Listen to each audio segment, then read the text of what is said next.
I am Jorge Bermudez, and I graduated from Texas A&M in 1973 with an undergraduate and then a master's in agricultural economics as well in December of 1974. I have spent I spent 35 years with Citibank in New York and also internationally. I started in their agribusiness department. It's one of the reasons why I was hired was because I had an agricultural background but had also taken a lot of business courses, and they were interested in people with that background. But I went on to do a number of other things. I spent the first 6 years of my career in the agribusiness department, but after that I did all types of different work, both domestically in the United States and internationally. I became Chief Executive Officer of the Citigroup Latin America. I actually got involved and initiated the corporate offering of the internet products and services for Citibank globally.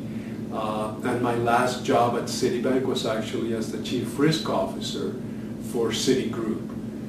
So I had a varied career. I spent I'd say about a third of it overseas and about the other 2/3 in New York.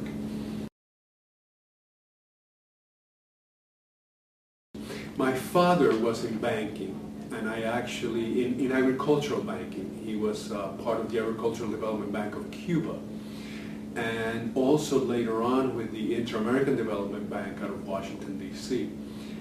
Ever since I can remember, I wanted to be in banking.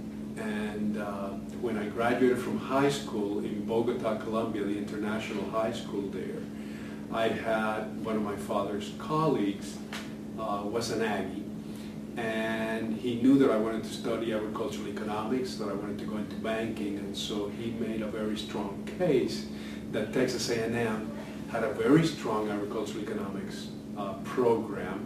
And although I had not been to Texas, I had never been to Texas A&M or College Station, I looked at the course catalog, compared it to the other two schools that I applied to, which were Clemson and University of North Carolina, and decided that this was the right school for me.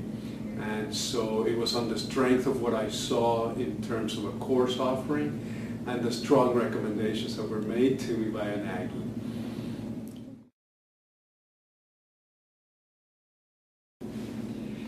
I would say that the background that I received in economics and in agricultural economics, which I will say were more applied than the theoretical courses that I took in economics, have always been very helpful to me in my career. There's no question that courses like finance and accounting courses were critical to me in helping me in banking. But if I think back as to what really is something that I apply almost every day, it's my understanding of economics and how they apply to the business world, and not just keeping them at the theoretical level. That experience is probably what has helped me the most in terms of my coursework and foundation that have helped my career.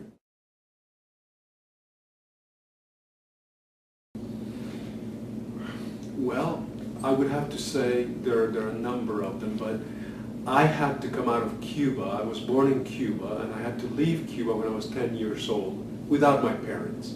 And that was a very quick way to grow up.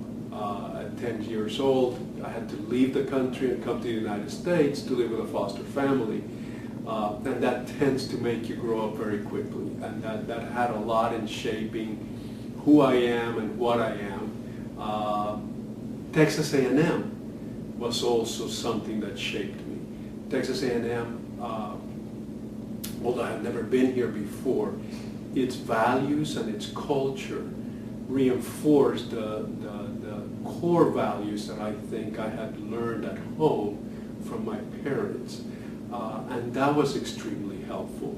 to me. I also had a very interesting experience here in that after my freshman year, where I did not do so well academically, Dr. Potts from the College of Agriculture, probably at the urging of Dr. J.C. Grady at the time, who was my advisor, had a one-on-one talk with me at the end of my freshman year that helped me to come back and focus on my studies and what I wanted to do with my life. That was extremely important. The experiences that I had living overseas and then working overseas with Citibank taught me the value of we're not just one country, there is a whole other world outside that we have to deal with. The different cultures, languages, the sensitivities to that were extremely valuable to me in shaping my career and what I came eventually to learn that helped me to advance my career. And at the end of the day, I think the things that I learned here, hard work and dedication, and do the best you can in whatever it is that you do, shaped, I think, a lot of what I tried to do in my career.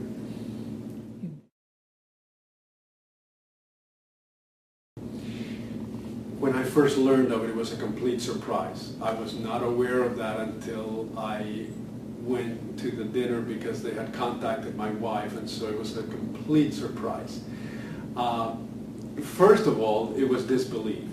I had heard of the Timm Registry, and it was a surprise that they would look to me as a potential candidate for that and eventual inclusion.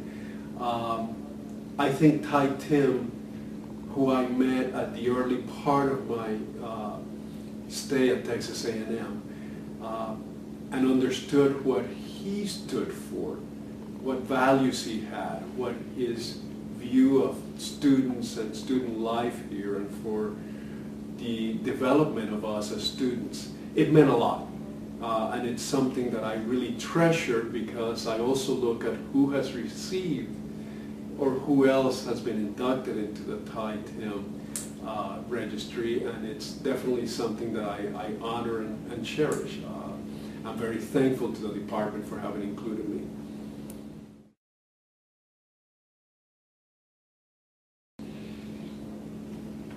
In 35 years of what was a very busy career, I learned something very early in my life at Citibank. I had a boss who taught me something that was I was very ill, I was a trainee still, and I kept coming to work.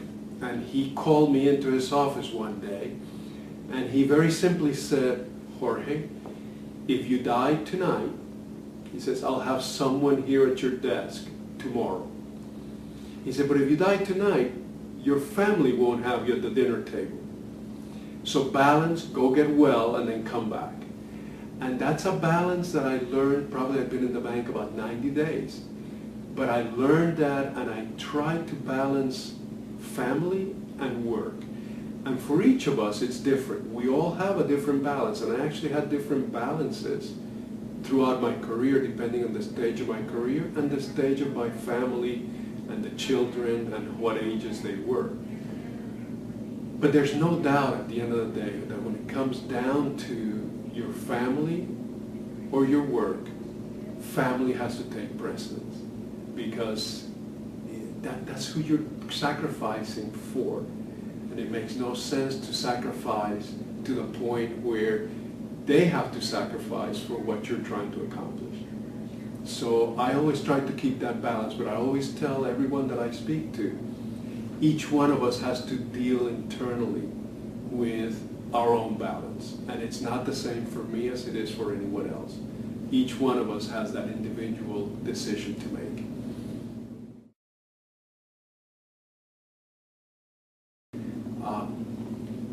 The Ag Economics Department allowed me to become what I am today. They gave me the education, they gave me the support, they gave me the financial support to get my master's. And so it's a very important part of my life. the people who helped shape me, some of them are still in the department. I feel very strongly about what that department did for me.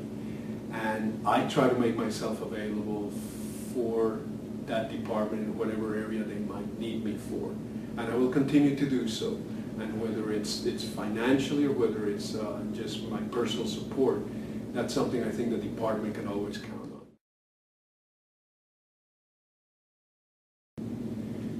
I hope every student exceeds my own successes, but if I could give some advice based on 35 years of work experience, it would be truly do something you like. Your performance levels will always be better when you're doing something you like. But at the end of the day, whether you like it or not, work hard. Work hard and deliver. Deliver against the goals you have for yourself. Because at the end of the day, when you're doing something you don't like, what you're looking for is a new opportunity to go and do something you do like. The only way those doors are going to open is if you're working hard and delivering excellence in what you're doing then. So if you ever are in situations where you don't like what you do, don't let your arms go down and do less than what you're capable of doing. Always work hard and do your best. For me, that worked in my career. I have to say that when I left A&M, I went to New York and had to compete with a lot of people who came from, whether they were Ivy League schools or other very prestigious schools. Texas A&M wasn't necessarily well known in New York at that time. This was 1975. But what I could guarantee my employer was that I always worked as hard or harder than any of those other individuals, and that truly did help me in my career development.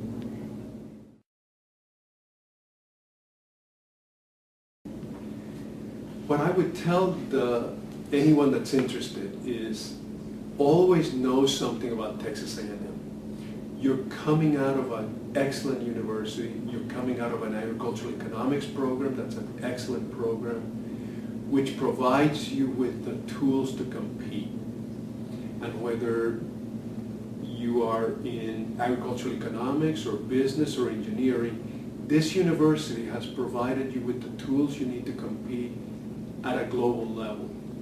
If you're going to compete at a global level, what you have to do and make sure is that you have the self-confidence and the values that allow you to succeed. And the primary value that I would ask everyone to put in is not only hard work, but make sure that your integrity, your ethical compass is well understood by yourself, so that you're not ever put into a position where you have to violate either your ethical compass or your integrity. Because no amount of success is worth losing either one of those. And so my message, my final message would be, make sure you're true to yourself at the end of the day.